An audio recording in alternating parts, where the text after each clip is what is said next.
Salut à toi, c'est Hermès, ton moniteur auto-école, enseignant de la conduite et de la sécurité routière.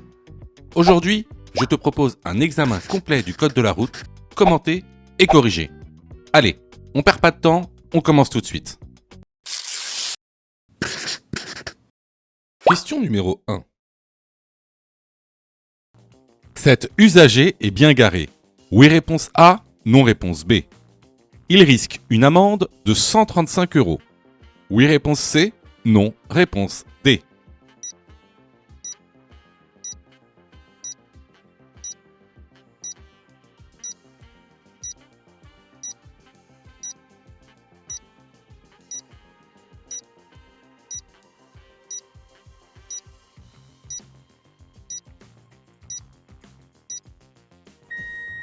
Alors, comme le montre le document que vous retrouverez dans l'information, ici, cet usager commet un stationnement gênant. Pourquoi ? Parce qu'il est placé, il est arrêté à un emplacement qui empêche l'accès ou le dégagement d'un autre véhicule. Donc, ici, pour cette infraction, il encourt seulement une amende forfaitaire de 35 €. Par contre, si il ne bouge pas son véhicule à temps, il risque une immobilisation, c'est-à-dire une mise en fourrière. Les bonnes réponses ici sont les réponses B et D. Question numéro 2. L'endroit où poser le cric est mentionné par un repère. Oui, réponse A, non, réponse B.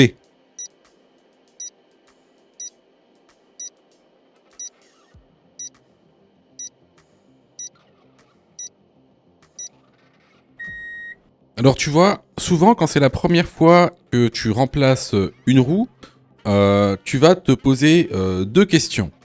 C'est où poser le cric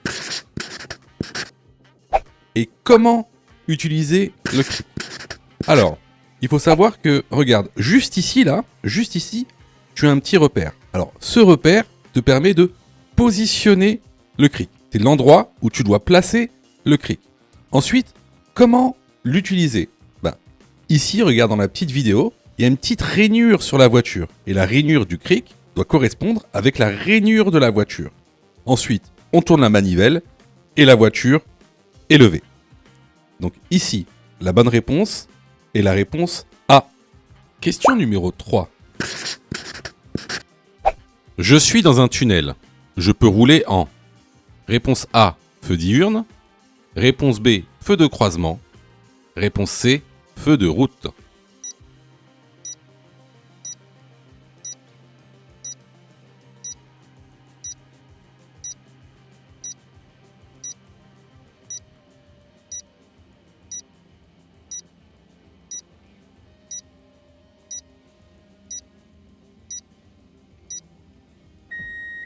Alors ici, on l'a vu plusieurs fois, ça c'est une question de cours en fait, et on l'a vu plusieurs fois dans les vidéos YouTube en plus de ça.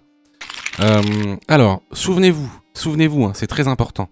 Quand on rentre dans un tunnel, en fait, il y a 3 obligations et interdictions. Alors, lorsqu'on rentre dans un tunnel, on est obligé de rouler en feu de croisement. D'accord ? Il est interdit de faire demi-tour et il est interdit de s'arrêter ou de stationner. Voilà, donc ça, c'est les 3 règles implicites quand on rentre dans un tunnel. Donc ici, on pourra pas rouler en feu de route parce que sinon on va éblouir les autres usagers. Les feux diurnes ne seront pas suffisants. Donc ici, la bonne réponse est la réponse B. Je suis dans un tunnel. Je peux rouler en feu de croisement. Question numéro 4. Dans cette situation, je klaxonne. Oui, réponse A. Non, réponse B. Je m'engage. Oui, réponse C. Non, réponse D.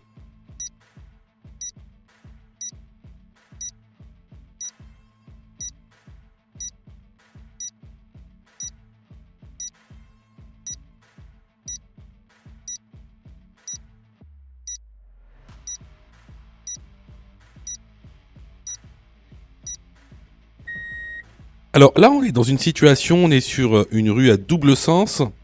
Donc on voit une voiture blanche en feu de détresse et derrière une Twingo qui la dépasse.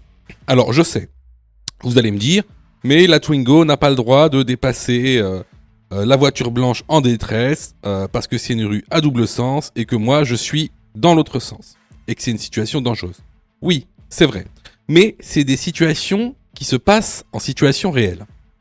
Alors ici, qu'est-ce qu'on fait dans cette situation ? Surtout, on ne klaxonne pas. Pourquoi ? Parce qu'on est en agglomération et qu'il est interdit de klaxonner en agglomération, sauf danger imminent. Sauf danger imminent. Et ici, c'est pas un danger imminent, parce qu'on peut tout simplement s'arrêter, laisser passer la voiture qui dépasse, et ensuite reprendre son chemin. Donc ici, bien sûr, je ne m'engage pas, je laisse la voiture dépasser la voiture en feu de détresse, et ensuite, je continuerai mon chemin. Donc, les bonnes réponses ici sont les réponses B et D.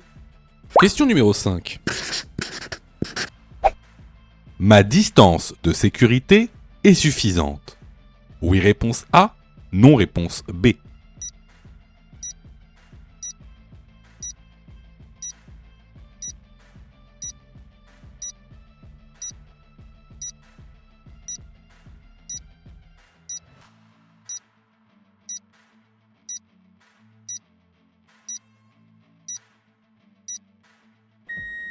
Alors, avant de répondre à cette question, il faut savoir ce que c'est que la distance de sécurité. Alors, c'est quoi la distance de sécurité ? C'est la distance minimale réglementaire qui me sépare d'un autre véhicule. Elle correspond à la distance parcourue par un véhicule en 2 secondes. Alors, tu peux estimer cette distance de sécurité grâce aux lignes de rive. Pour avoir une distance de sécurité réglementaire, tu dois avoir 2 lignes de rive entre toi et le véhicule qu'il y a devant toi. Si on revient sur notre situation, on remarquera que entre nous et le véhicule qu'il y a devant nous, il n'y a qu'une seule ligne de rive. Donc ici, la distance de sécurité n'est pas suffisante. La bonne réponse est la réponse B. Question numéro 6. Ce panneau indique une interdiction de dépasser pour les poids lourds. Oui, réponse A. Non, réponse B.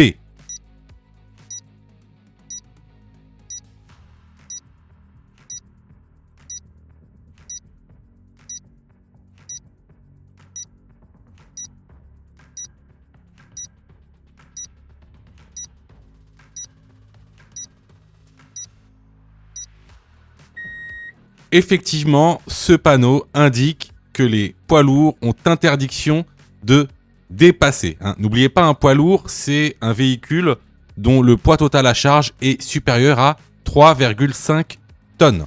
Donc la bonne réponse ici est la réponse A.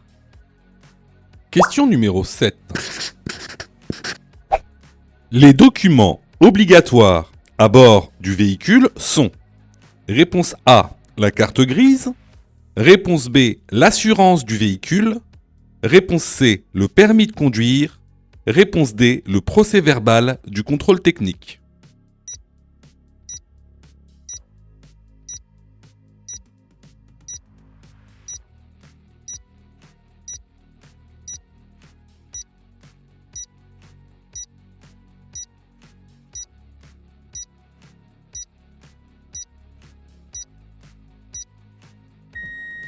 Alors, tu dois savoir qu'il y a seulement 3 documents obligatoires à avoir dans ton véhicule.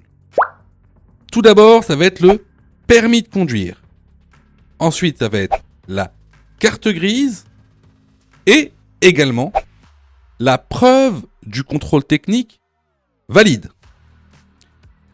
Tu n'as pas besoin de montrer ton procès-verbal du contrôle technique. Tu as seulement besoin de montrer une preuve, c'est-à-dire de montrer soit la vignette, soit le timbre qui est collé sur la carte grise. Également, tu n'es pas obligé de posséder l'assurance du véhicule à bord du véhicule. Hein, maintenant, depuis avril 2024, les policiers ont à leur disposition un fichier des véhicules assurés. Donc, d'ailleurs, il s'appelle le FVA, donc fichier des véhicules assurés. Donc, ils savent si tu es assuré ou non. Donc, c'est plus obligatoire de l'avoir depuis avril 2024. Donc, pour répondre à la question, les documents obligatoires à bord du véhicule sont réponse A, la carte grise, et réponse C, le permis de conduire. Les bonnes réponses sont les réponses A et C. Question numéro 8. Sur certains véhicules, je peux régler mon siège en hauteur. Oui, réponse A, non, réponse B.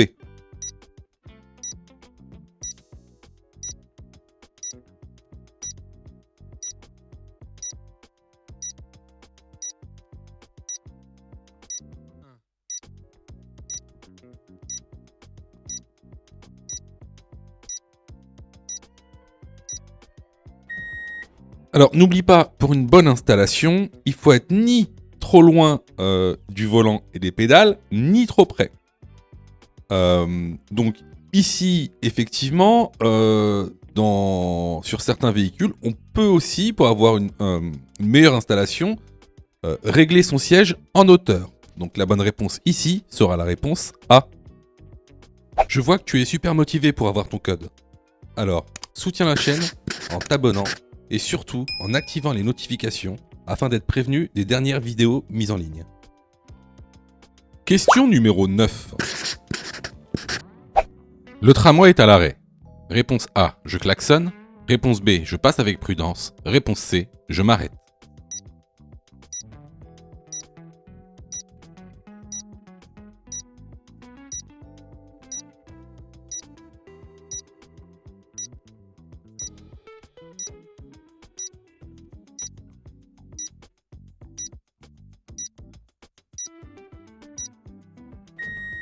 Alors, le tramway a beau être à l'arrêt, on a à droite donc le feu rouge. Donc effectivement, ici, il ne sert à rien de klaxonner. On ne peut passer avec prudence parce qu'on a un feu rouge. Donc ici, je m'arrête. La bonne réponse est la réponse C. Question numéro 10. La zone d'incertitude des enfants est la même que celle des adultes. Oui, réponse A. Non, réponse B.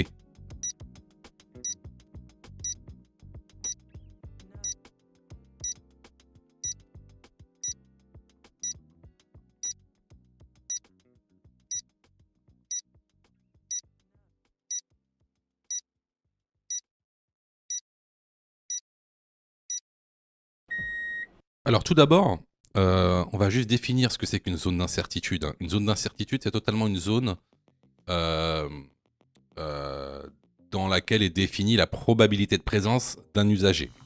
Donc, selon les usagers, la zone d'incertitude sera différente. Par exemple, vous voyez un chien en numéro 4.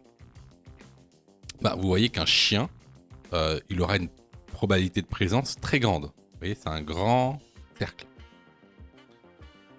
Alors qu'un individu âgé, hein, le numéro 2, il aura une probabilité de présence très faible. Hein, un petit ovale. Un enfant, au numéro 1, qui joue avec un ballon, il aura aussi une probabilité de présence, une zone d'incertitude très grande. Donc voilà. Bien sûr, les différents usagers auront une zone d'incertitude différente. En général, celle d'un enfant est largement plus grande que celle d'un adulte ou d'un individu âgé.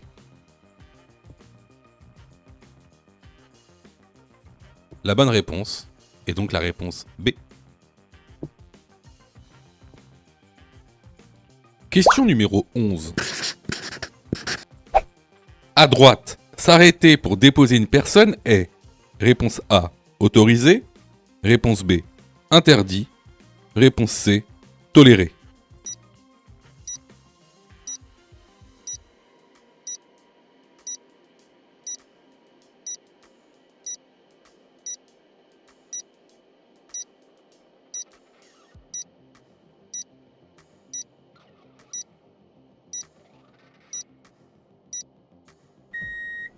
Alors, il est strictement interdit de s'arrêter et de stationner sur un arrêt de bus, ou même sur une voie de bus, tout simplement.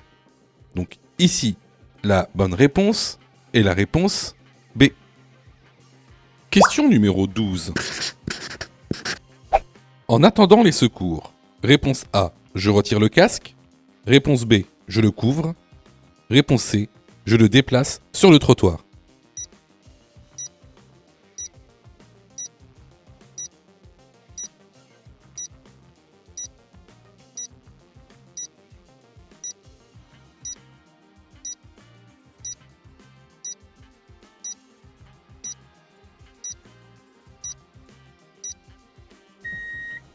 Alors, à savoir, ne jamais retirer le casque d'un motard qui vient d'être accidenté. Ne jamais également déplacer une personne qui est inconsciente, sauf risque de suraccident. Donc, ici, ce qu'on fait, c'est qu'on le couvre. La bonne réponse est la réponse B.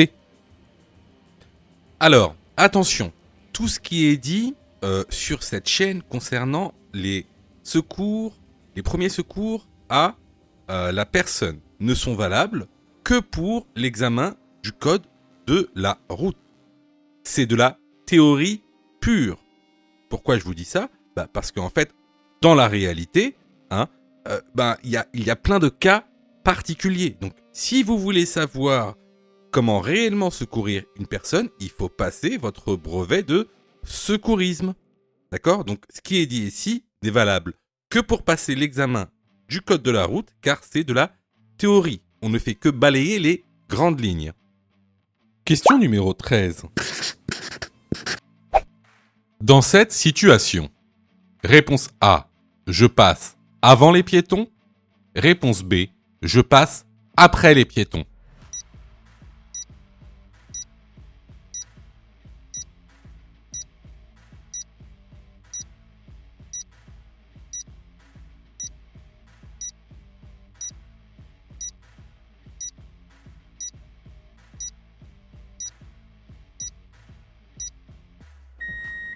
Alors, il faut savoir une chose. Si tu refuses la priorité aux piétons au passage piéton, c'est ce qu'on appelle un refus de priorité piéton. C'est une contravention de quatrième classe qui est sanctionnée par une amende de 135 € et un retrait de 6 points sur le permis de conduire.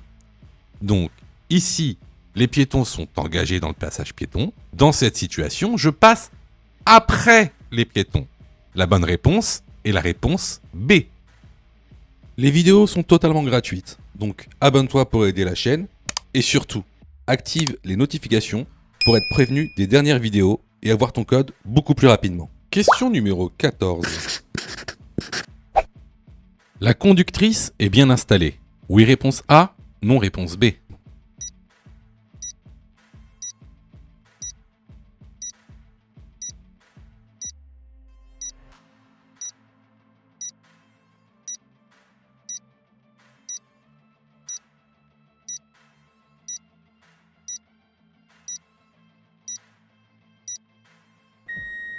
Alors ça, c'est une super bonne question. Comment savoir qu'on est bien installé dans le véhicule ? Alors, regardez cette petite image qui est super intéressante parce qu'elle explique bien comment il faut s'installer dans un véhicule. Alors, tout à gauche, vous voyez bien là que le conducteur est trop loin. Il a les bras tendus, les jambes tendues. Là, il est très mal installé. Pareil pour la petite image du milieu. Il est trop proche de son volant, il a le dos courbé, il est mal installé. Alors que tout à droite, il a le dos droit, les bras légèrement fléchis, les jambes légèrement fléchies.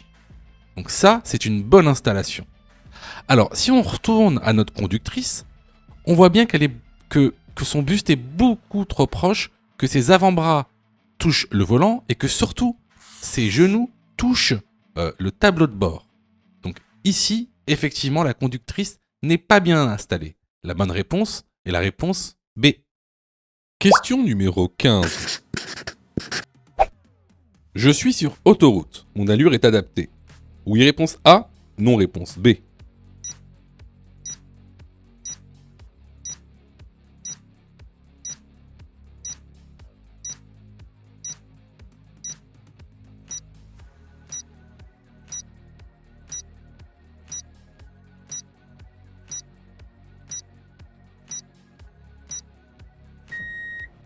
Alors ici, tu vois, il y a un camion orange. Alors, ce camion orange, c'est un camion que tu vas voir souvent quand tu vas avoir ton permis de conduire.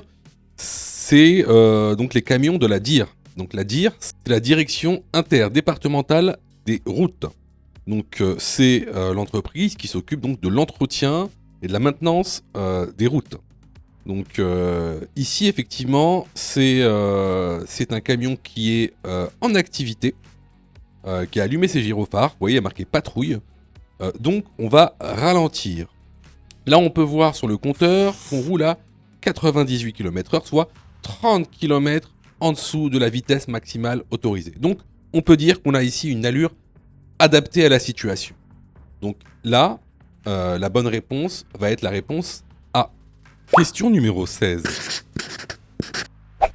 Il est déconseillé de laisser un enfant seul dans le véhicule. Oui, réponse A. Non, réponse B.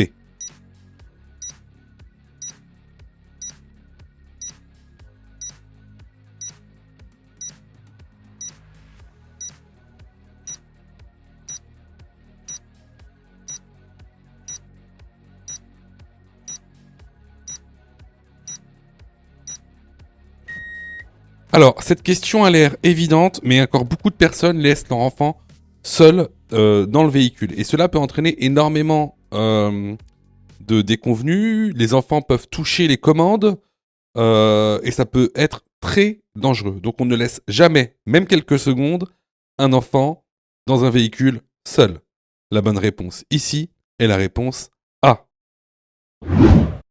Sais-tu que Mon Code de la route est aussi une plateforme pédagogique qui te permet de passer ton examen du code à partir de seulement 9,90 €. Et on a même conçu, spécialement pour toi, un programme qui te permet d'obtenir ton code en un temps record. C'est le programme Mon Code en 10 jours. Avec un calendrier de révision personnalisé, un contenu pédagogique par thème conforme à la nouvelle réforme, des nombreux tests d'examen blanc issus de l'examen officiel, accessible sur smartphone, tablette et PC durant 1 an et en accès illimité. Et surtout, cette formation est 100% remboursée en cas d'échec à l'examen. Alors, si tu souhaites obtenir ton code du premier coup sans te ruiner et sans risque, rejoins notre programme en cliquant sur le lien en description de la vidéo. Pour ça, tu as juste à cliquer sur le lien en description et à choisir ta formule. Question numéro 17. Je peux stationner à droite derrière la ligne blanche. Oui, réponse A. Non, réponse B.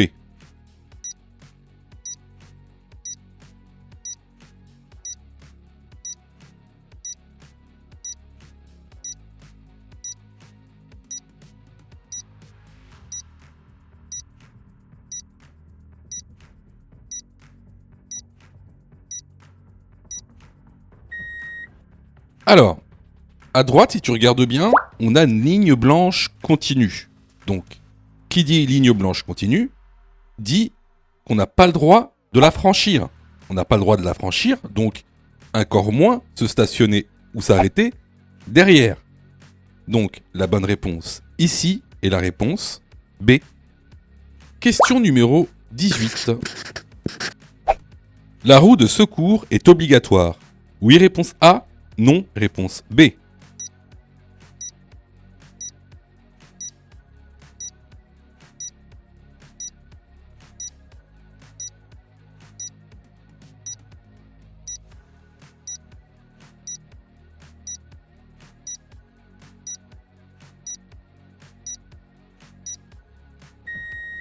Alors, effectivement, la roue de secours n'est pas un équipement obligatoire, mais recommandé. La bonne réponse ici est la réponse B. Question numéro 19. La distance de sécurité est suffisante. Oui, réponse A. Non, réponse B. Je me rabats dès que possible. Oui, réponse C. Non, réponse D.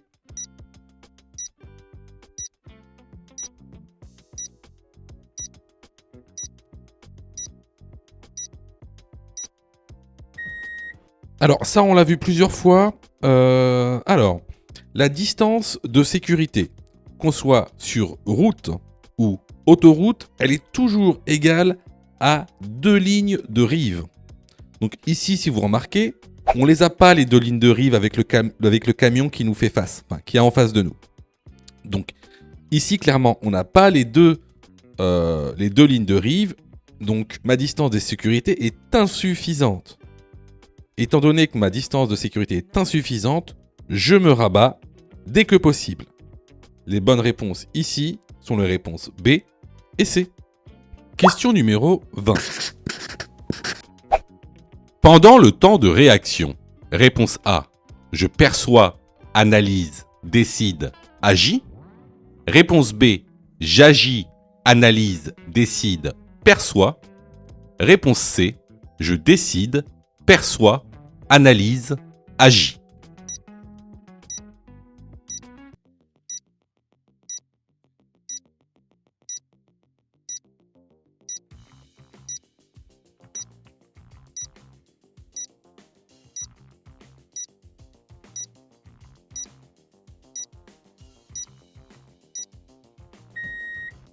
Alors déjà, c'est quoi le temps de réaction ? Le temps de réaction, c'est le temps qu'il va me falloir entre le moment où je perçois avec mes yeux un danger, par exemple ici le piéton qui marche sur la route, et le moment où je vais agir, par exemple ici freiner. Ce temps de réaction est de 1 seconde pour une personne normale, c'est-à-dire dans des conditions normales. Qu'est-ce qui va se passer exactement durant ce temps de réaction ? Comme on l'a dit, tout d'abord, on va percevoir le danger. Ensuite, on va analyser le danger. Ensuite, on va prendre une décision. Et enfin, on va agir. Par exemple ici, freiner. C'est ce qu'on appelle le PADA. P-A-D-A. C'est un moyen mnémotechnique pour s'en souvenir. De plus, bon à savoir, durant ce temps de réaction, on va parcourir une certaine distance, qu'on appelle la distance parcourue pendant le temps de réaction. Donc, ici, pour répondre à la question, pendant le temps de réaction, je perçois, analyse, décide, agis. La bonne réponse est la réponse A. Question numéro 21. Cette notice me permet A. de connaître le PTAC du véhicule, B. de connaître la pression des pneus, C. de connaître la taille des pneus.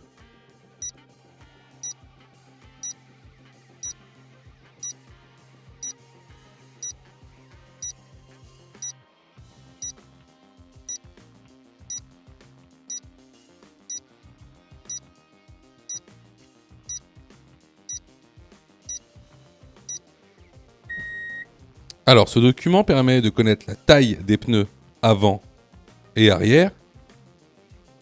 Il me permet aussi de connaître la pression des pneus en charge normale et ensuite en charge importante. Et donc, il ne me permet pas de connaître la PTAC du véhicule. Les bonnes réponses sont les réponses B et C. Question numéro 22. Je protège la victime. Réponse A, en plaçant un triangle de présignalisation. Réponse B, en déplaçant la victime. Réponse C, en allumant les feux de détresse.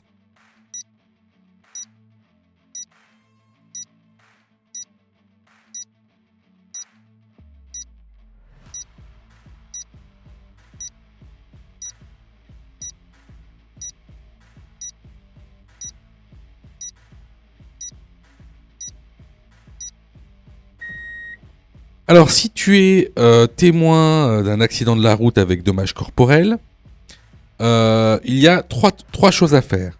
C'est protéger, alerter, secourir. Il faut les faire dans l'ordre. Alors ici, la question porte sur la protection. Comment protéger une victime d'un accident de voiture ? Alors, tout d'abord, en allumant les feux de détresse pour prévenir les véhicules derrière qu'il y a eu un accident. Ensuite, en plaçant un triangle de présignalisation en amont pour justement réguler la circulation.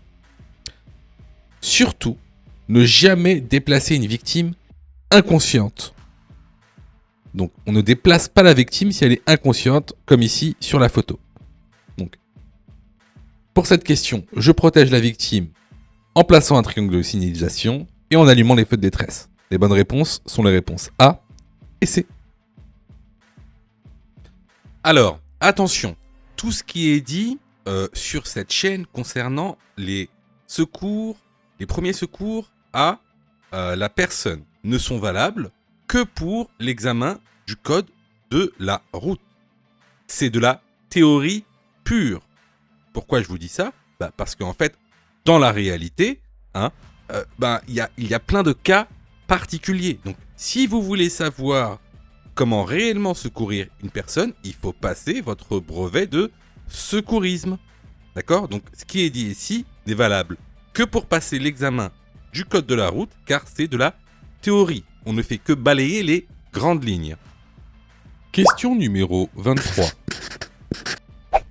Avant un départ, j'évite.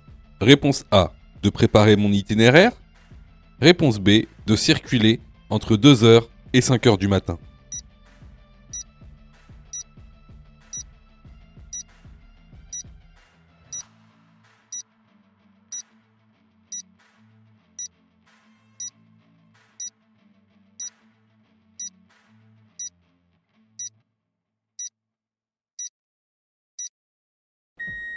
Alors, bien sûr, avant un départ, le mieux est de préparer son itinéraire afin d'avoir le moins d'anxiété et le moins d'angoisse durant le trajet.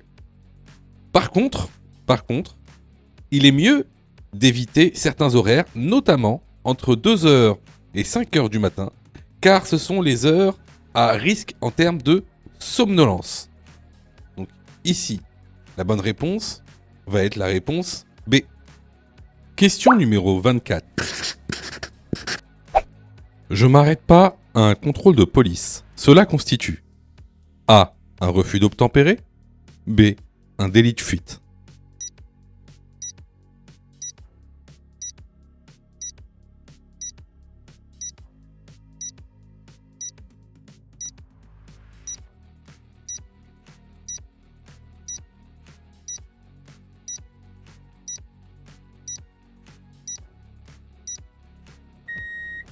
Alors, là-dessus, vous faites souvent des erreurs entre refus d'obtempérer et délit de fuite. Alors, un délit de fuite, c'est lorsque vous faites un accident et que vous ne vous arrêtez pas pour constater des dégâts matériels ou physiques. Alors qu'un refus d'obtempérer, c'est lorsque un policier veut effectuer un contrôle de votre véhicule et que vous ne vous arrêtez pas. Là, ça s'appelle un refus d'obtempérer. Donc, la bonne réponse ici est la réponse A. Si tu aimes le contenu, alors prends quelques secondes pour liker la vidéo. C'est très important. Cela nous permet d'être mieux référencés et donc de te présenter encore plus de vidéos pour que tu puisses obtenir ton code le plus rapidement possible. Question numéro 25. Je peux dépasser ce véhicule lent. Oui, réponse A. Non, réponse B.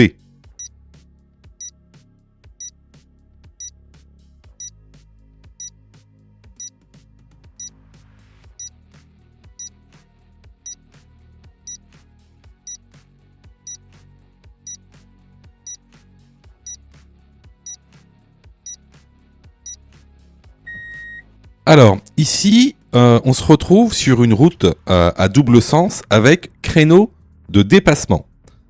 À notre droite, devant nous, on a un tracteur qui est donc automatiquement considéré comme véhicule lent, c'est-à-dire un véhicule qui ne dépasse pas les 60 km/h. Or, ici, la vitesse maximum autorisée est de 90 km/h. Il y a donc 30 km/h de différence entre moi et le tracteur. Donc ici, effectivement, la voie de gauche dans laquelle je suis est prévue pour le dépassement. Je peux donc dépasser ce véhicule lent. La bonne réponse ici est la réponse A. Question numéro 26. Ce mineur n'a pas bouclé sa ceinture de sécurité. En cas de contrôle, ses parents devront payer la contravention. Oui, réponse A. Non, réponse B.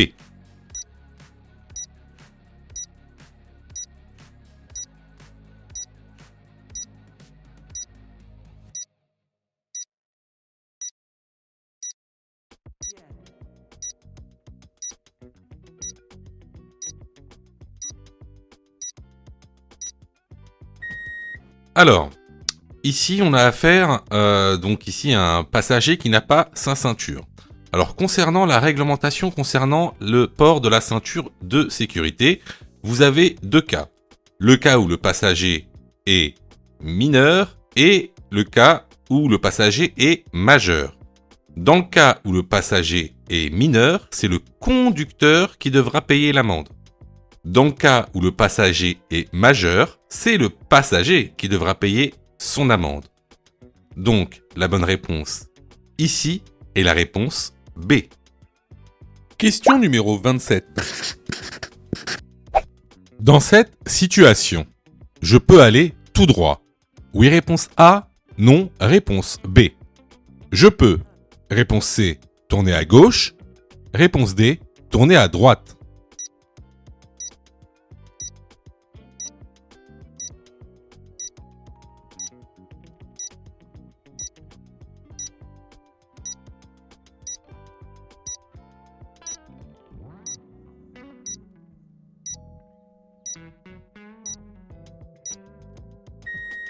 Alors, sur cette intersection, comme vous le voyez à votre droite, il y a un panneau d'obligation avec une flèche à gauche, une flèche à droite.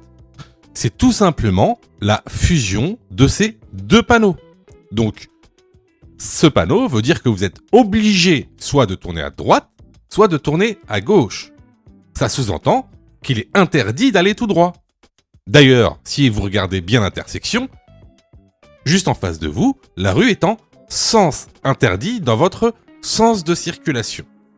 Donc, ici, les bonnes réponses vont être les réponses B, C et D.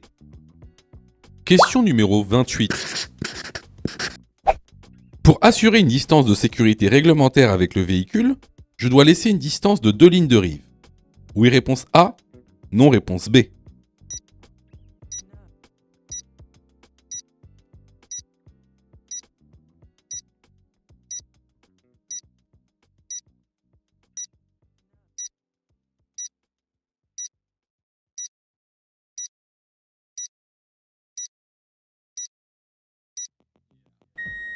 Alors ici, c'est une question vraiment très intéressante. J'ai même envie de dire c'est une question piège. Je sais que là, il y en a beaucoup d'entre vous qui vont se tromper sur cette question parce que elle est vicieuse. Alors, on vous répète tout le temps que il faut toujours laisser 2 lignes de rive pour assurer une distance de sécurité avec le véhicule qu'il y a devant nous. Alors, oui, c'est vrai, mais pas sur n'importe quelle route. C'est-à-dire que la distance de sécurité de 2 lignes de rive, ça, c'est seulement pour les autoroutes et les routes à chaussée séparées. Sinon, dans les routes à double sens, cette règle n'est pas valable. Elle n'est pas valable, pourquoi ? Parce que, regardez, par exemple, si je prends les lignes de rive sur route à chaussée séparée, elles font 20 mètres, puis 6 mètres d'intervalle. Alors que, sur les routes à double sens, elles font que 3,50 m et 3 mètres, elles font 3 mètres et 3,50 m d'intervalle. Donc, c'est pas les mêmes lignes, en fait. C'est pas les mêmes lignes. Ça, pour le savoir, clairement, c'est pour ça que je vous incite vraiment à faire une formation, parce qu'il y a plein de petits détails comme ça qui vont vous amener en erreur lors de l'examen, et vous n'allez pas savoir pourquoi vous êtes trompé en plus de ça. Parce que c'est beaucoup plus subtil que vous ne le pensez. Donc, effectivement, on laisse 2 lignes de rive comme distance de sécurité avec les véhicules sur autoroute et sur route à chaussée séparée, mais pas sur route à double sens de circulation. sur route à double sens de circulation, on va laisser 2 secondes d'intervalle entre nous et le véhicule. Hein, donc ici, la bonne réponse, c'est la réponse B. Question numéro 29. L'autopartage permet de limiter les embouteillages, oui réponse A, non réponse B. De limiter les émissions de CO2, oui réponse C, non réponse D.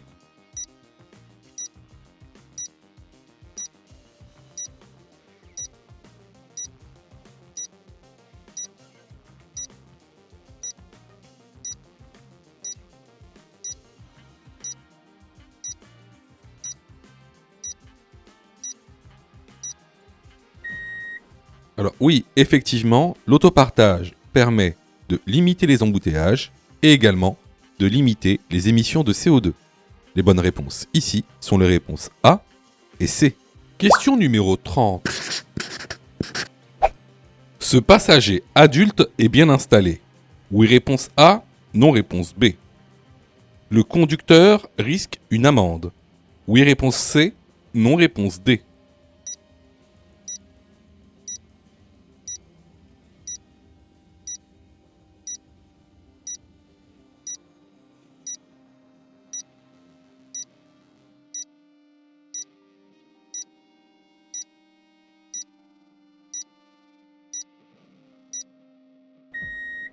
Alors, est-ce que ce passager est bien installé ? Non, il n'est pas bien installé.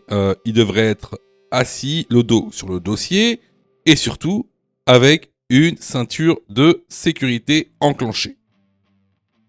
Est-ce que le conducteur risque une amende ? Eh bien non. Il ne risque pas d'amende parce que le passager est adulte. Donc c'est le passager qui risque une amende. Si le passager avait été un mineur, donc une personne de moins de 18 ans, alors, dans ce cas-là, effectivement, c'est le conducteur qui aurait pris l'amende. Mais bon, c'est pas le cas ici. Les bonnes réponses ici sont les réponses B et D. Question numéro 31. Le liquide AdBlue permet de réduire les émissions polluantes. Oui, réponse A, non, réponse B.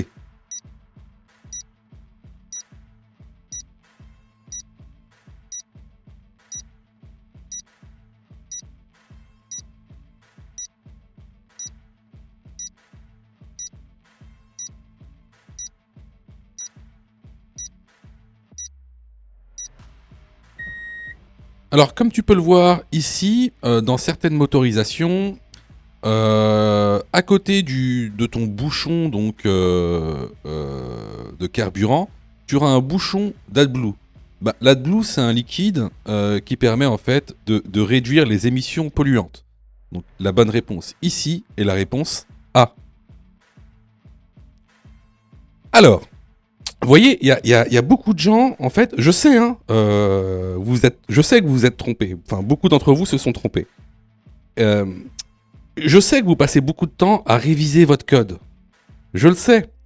Sûrement que même vous avez une application gratuite. Mais vous savez, les applications gratuites, si c'est gratuit, ne pensez pas que vous allez avoir de la qualité. D'accord ? Ne pensez pas ça. C'est pas pour rien qu'il y a 40% de taux d'échec. Quasiment la moitié des gens qui regardent cette vidéo vont rater leur code. Pas parce qu'ils n'ont pas travaillé, pas parce qu'ils sont nuls, parce que vous avez été mal formés. C'est pour ça que nous, on vous propose donc une plateforme de formation 100% dédiée au code de la route, réalisée par des professionnels, avec une méthodologie adéquate qui vous permettra d'avoir votre code de la route rapidement. En plus de ça, vraiment ça coûte pas cher. Vous pouvez commencer à vous former pour 9,90 €. Ça c'est la formule la plus basse. Sinon, vous pouvez même choisir la formule Mon code en 10 jours. Et avec cette formule, vous êtes 100% remboursé si vous ratez votre code. Simplement en envoyant la preuve de votre échec.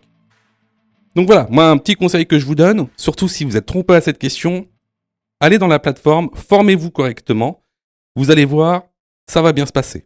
Pour ça, tu as juste à cliquer sur le lien en description et à choisir ta formule. Question numéro 32.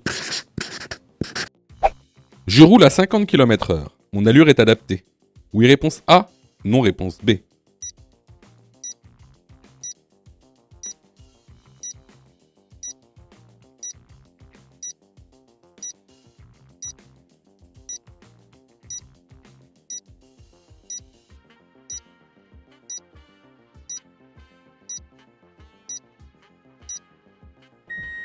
Alors ici, il y a un virage devant nous, très serré, très sinueux, sans aucune visibilité. On a à peine quelques mètres de visibilité. Donc ici, à 50 km/h, ça va être compliqué de prendre ce virage en sécurité. Et j'ai même envie de dire qu'ici, c'est un virage qu'on prend en deuxième. Donc à moins de 30 km/h. Donc ici, la bonne réponse va être la réponse B. Question numéro 33. Je rentre dans un tunnel. Je reste en feu diurne. Oui, réponse A. Non, réponse B.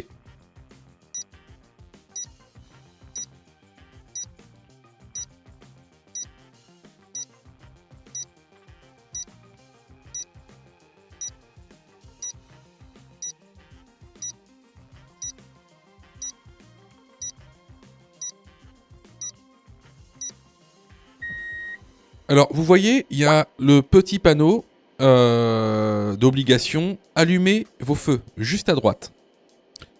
Cela signifie que vous êtes dans l'obligation d'allumer vos feux de croisement. Donc ici, les feux diurnes ne sont pas suffisants. Si vous ne savez pas ce que c'est qu'un feu diurne, je vous conseille fortement d'aller dans la formation en lien dans la description. On a mis en place une plateforme pédagogique en ligne. En plus, très très accessible. Vous pouvez vous former à partir de 9,90 €. Donc c'est vraiment accessible à tous. Il y en a pour tous les budgets. Donc, mais si vous ne savez pas ce que c'est que des feux diurnes, là par contre, il faut aller dans le cours. Donc ici, les feux diurnes ne seront pas suffisants. On a une obligation d'allumer nos feux de croisement. La bonne réponse est la réponse B. Question numéro 34. En traversant cette intersection. Réponse A. Je contrôle à gauche puis à droite. Réponse B. Je contrôle à droite puis à gauche.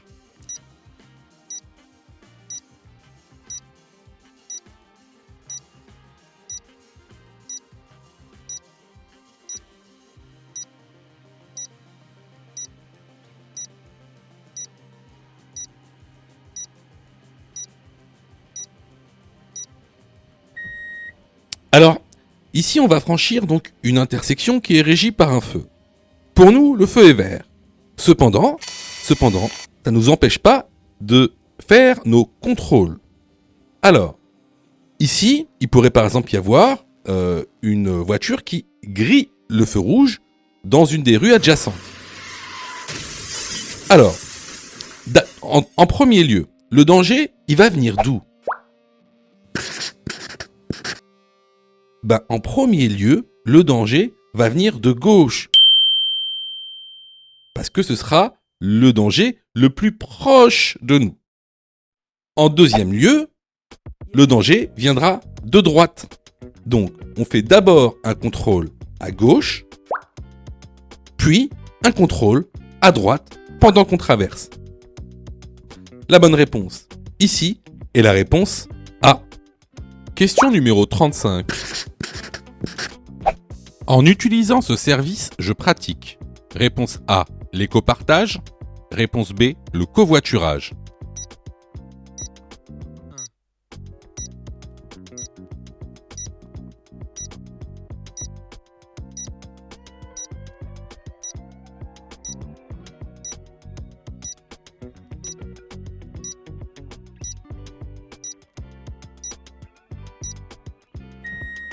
Alors, en utilisant les services Autolib, je pratique l'éco-partage. Si tu veux savoir la différence entre l'éco-partage et le covoiturage, je t'incite fortement à aller dans la formation en lien dans la description. La bonne réponse ici est la réponse A. Je vois que tu es super motivé pour avoir ton code. Alors, soutiens la chaîne en t'abonnant et surtout en activant les notifications afin d'être prévenu des dernières vidéos mises en ligne. Question numéro 36. Cet élément se nomme réponse A, une commande, réponse B, un commodo. Sur celui-ci, le symbole des feux de brouillard avant sont dirigés vers réponse C, la gauche, réponse D, la droite.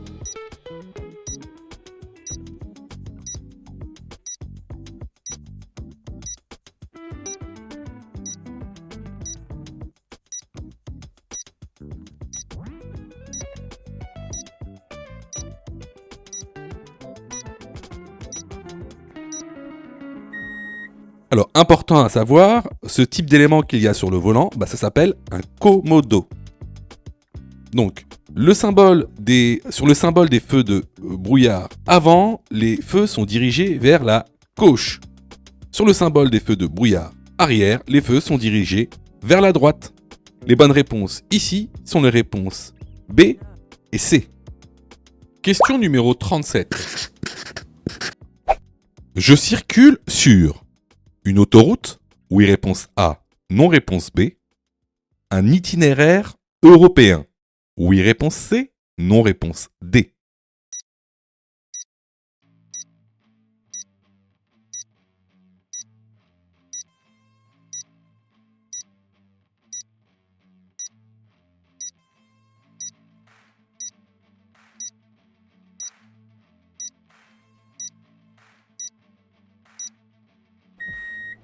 Alors, comme tu peux le voir, au-dessus donc de la pancarte bleue, il y a ce qu'on appelle un cartouche.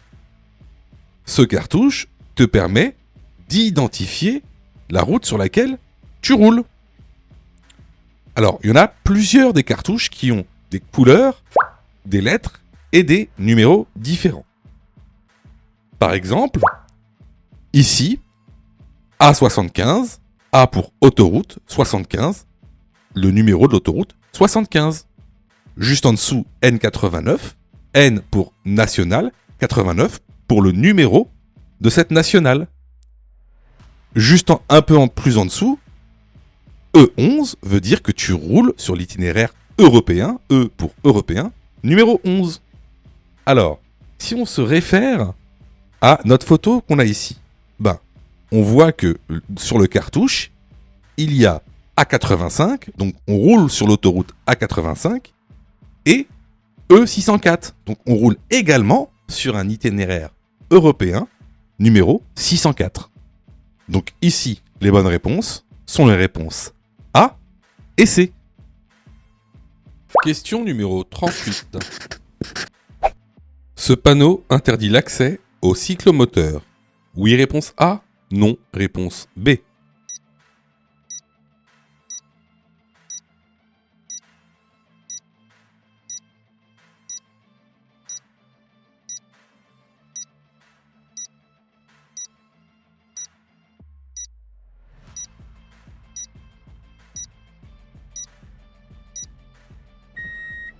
Alors attention parce que vous vous trompez souvent sur la différence entre les cyclomoteurs et les motocyclettes. Donc à droite, c'est cyclomoteur, à gauche, c'est motocyclette. La bonne réponse ici est la réponse B. Alors là, c'était vraiment une question de cours qu'on voit régulièrement dans la formation. Donc, si vous avez eu faux à cette question, vraiment, je vous incite vraiment à vous former, hein, que ce soit chez nous ou ailleurs. Alors, je reçois plusieurs messages de votre part, d'ailleurs, je vous en remercie. Alors, vous me posez souvent deux questions. Alors, la première, c'est quand est-ce que je suis prêt pour passer mon code ? Et la deuxième, c'est est-ce que je dois suivre la formation ? Alors, tout d'abord, on va répondre à la première question. Quand est-ce que tu es prêt pour passer ton code ? C'est très simple. Si tu fais moins de 5 fautes sur les 5 dernières séries d'examen blanc que tu as fait, alors tu es prêt à passer le code de la route.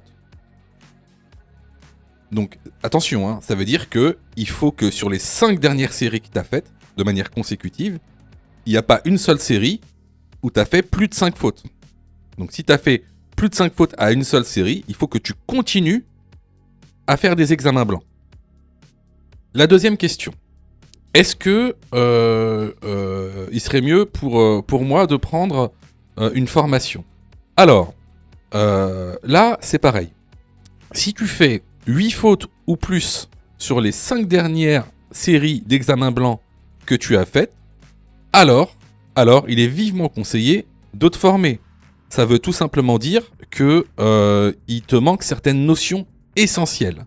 Ça veut pas dire que tu connais pas ton cours, ça veut dire qu'il te manque des notions essentielles pour pouvoir progresser. Et clairement, c'est pas en faisant des examens blancs que tu vas progresser, tu vas même plutôt stagner. Voilà.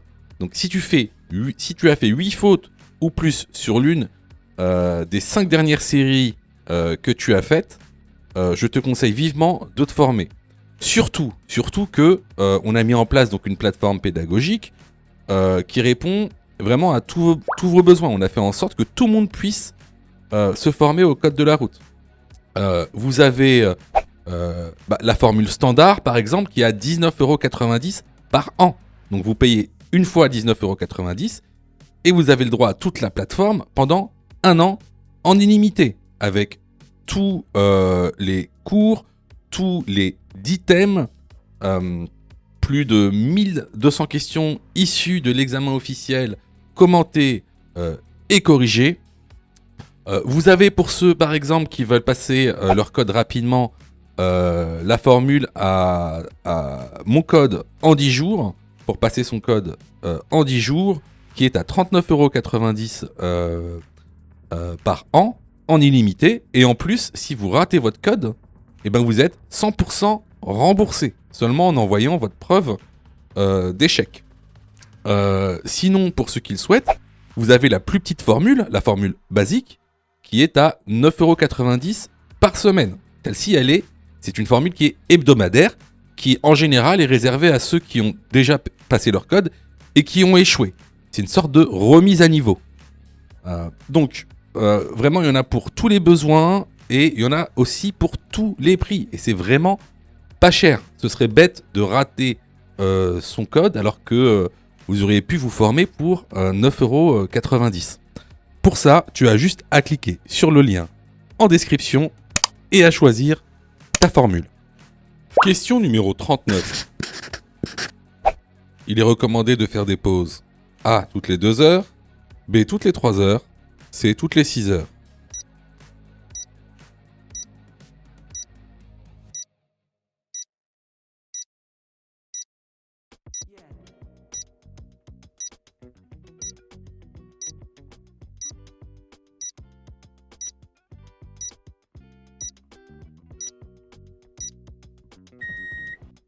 C'est bien connu, sur la route, il est recommandé de faire une pause de 15 minutes environ toutes les 2 heures. La bonne réponse est la réponse A. Question numéro 40. Au feu rouge, je dois m'arrêter. A à la première ligne, B à la deuxième ligne.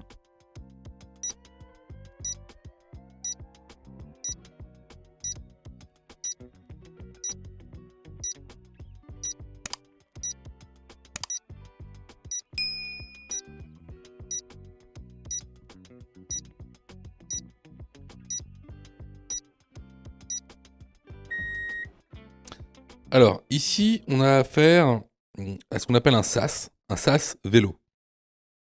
Alors, un sas vélo, c'est quoi?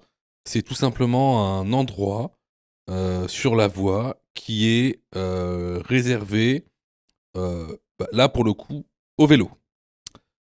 Donc, effectivement, lorsqu'on arrive à ce sas, il faut s'arrêter à la première ligne pour ne pas empiéter sur le sas. Donc la bonne réponse est la réponse A. Si tu as fait 8 fautes ou plus, ne panique pas. Rejoins-nous sur notre plateforme pédagogique en ligne en cliquant sur le lien en description de la vidéo. Tu pourras alors choisir la formule qui te convient. N'oublie pas de liker la vidéo et de t'abonner pour recevoir toutes les dernières notifications. Tu peux aussi continuer à t'entraîner en cliquant sur l'une des vidéos qui s'affichent.